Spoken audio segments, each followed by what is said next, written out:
Mr. President, today Democrats are forcing a vote to repeal the administration's sensible rule to disallow bogus charitable deductions that are designed to circumvent the SALT, or the state and local tax deduction cap, that was part of the 2017 tax reform bill.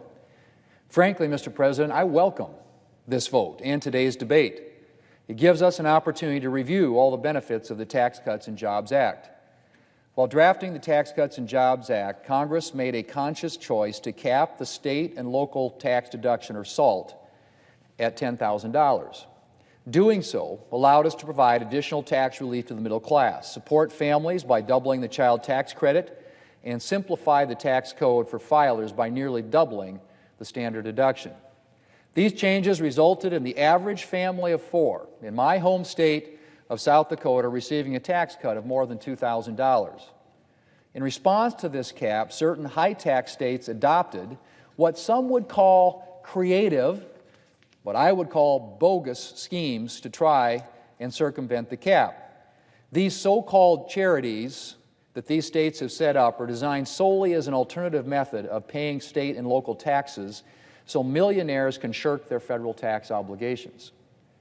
So the IRS did what the law directed. It enacted sensible regulations to shut down these bogus tax avoidance schemes. But it did so in a thoughtful manner, carefully considering more than 7,700 comments and creating a safe harbor for certain donations to avoid unintentionally discouraging actual charitable giving. It's ironic that Democrats, who uniformly oppose the middle class tax cuts in the new tax law, are now calling for a tax cut, Mr. President, for the most well-off Americans. Based on nonpartisan data from the Joint Committee on Taxation, 94% of the benefit from passing this CRA would flow to taxpayers with incomes of over $200,000. 52% of the benefit would go to those with incomes over $1 million. In fact, repealing the SALT cap would result in millionaires receiving an average tax cut of nearly $60,000, while the average tax cut for taxpayers with incomes between $50,000 and $100,000 would be less than $10. So put that in perspective, Mr. President. The choice here is very clear. Today we have an opportunity to vote no on the Democrats' proposed tax cut for millionaires. Mr. President, the Democrat Party has undergone quite an evolution over these past 3 years. Like all political parties, the Democrat Party has always had an extremist fringe, but the far left wing of the Democrat Party is rapidly becoming its mainstream. Democrats have been falling all over each other to see how far they can run to the left. Socialism, a concept that, in America at least, seemed to have been firmly consigned to the ash heap of history, is now being openly embraced by the Democrat Party.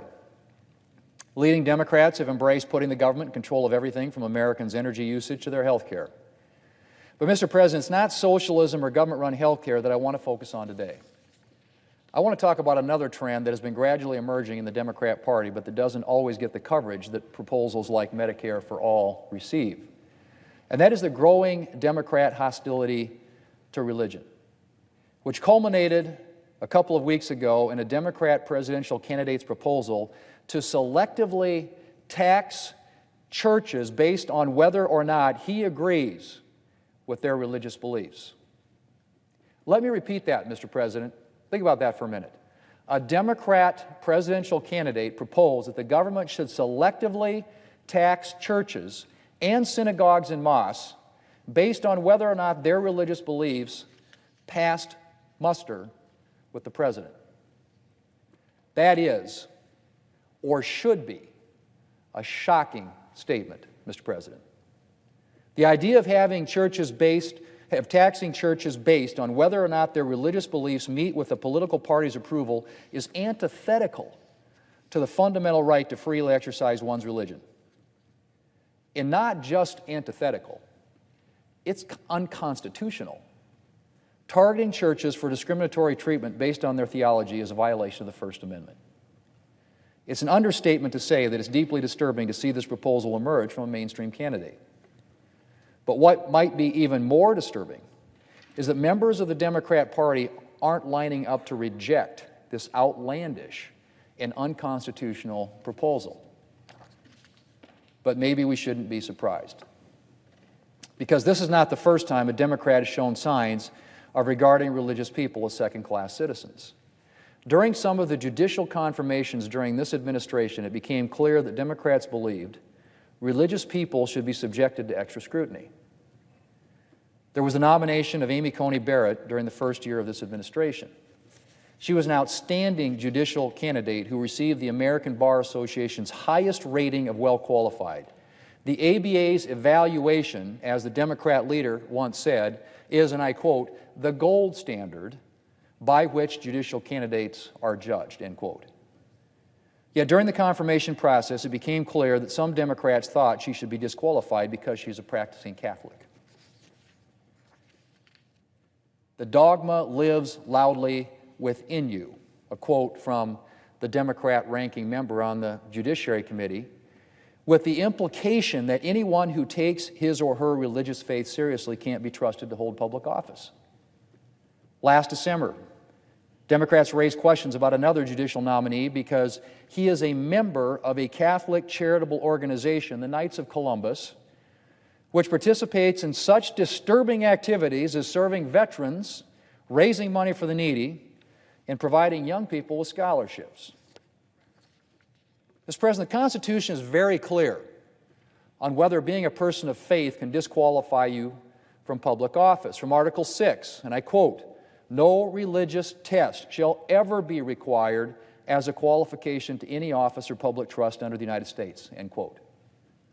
No religious test shall ever be required as a qualification to any office or public trust under the United States.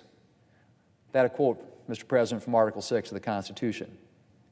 Mr. President, religious liberty is a foundational part of our system of government. There's a reason it's the very first freedom mentioned in the Bill of Rights. More than one of the 13 original colonies was founded for the express purpose of securing religious freedom. And by religious freedom, I don't mean the right to worship privately, as long as you don't bring your faith into the public square. What people were looking for in America, what they still look for in America, is the freedom to live according to their religion, according to their conscience and beliefs, freely and publicly, without interference from the government. That's what the First Amendment was intended to protect. I want to move away from the Constitution for a minute, though. There's no question that Democrats' increasingly hostile public attitude to religion raises some serious questions about constitutionality. I think that's clear. But that's not the only disturbing aspect of it. I am also profoundly disturbed by the none too subtle implication that religious people are somehow second-class citizens, that we may have to tolerate them, but that we should seek to push them out of public life. That idea is also one that would be absolutely antithetical to the founders. The founders didn't see religion as something to be tolerated. They saw it as an absolute good. And that isn't just because a number of the founders were men and women of faith. They didn't think religion was just a private good, that it kept you in a good place with God. No, they thought religion was good for society. Think of the famous passage from Washington's farewell address, which we read in the Senate literally every single year in observance of Washington's birthday. Let me quote, "Of all the dispositions and habits which lead to political prosperity, religion and morality are indispensable supports. In vain would that man claim the tribute of patriotism who should labor to subvert these great pillars of human happiness, these firmest props of the duties of men and citizens.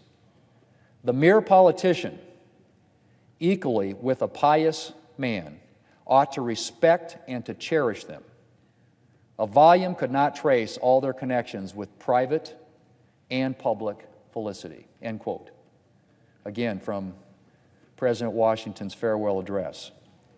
Mr. President, this is a sentiment that occurs over and over again during the founding, that religion is of benefit not just to individuals privately, but to the public, that it makes men and women into good citizens. It encourages them to uphold the law, to live virtuous lives, to take their oaths seriously, to respect the property of others, to moderate problematic passions like vengeance and avarice.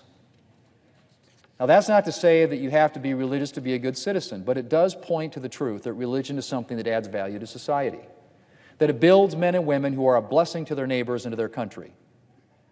Americans are known for being a generous people. I don't think it's much of a coincidence that Americans are also known for being a religious people. Again, to be clear, that doesn't mean that you have to be religious to be generous, but religion encourages generosity.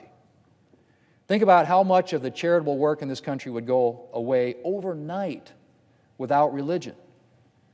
Churches and religious organizations support food banks and homeless shelters and crisis pregnancy centers. They run tutoring programs and scholarship programs and mentoring programs. They reach out to immigrants and refugees, to struggling parents and struggling families. They serve military members and first responders. They sign up people to vote. They help families looking to adopt. They implement recycling programs. They collect aid for individuals caught in the path of natural disasters. They build houses for those without a home. And I could go on and on and on. To provide just one South Dakota example, a few months ago I visited Lifelight's new youth center in the Pettigrew Heights area of Sioux Falls.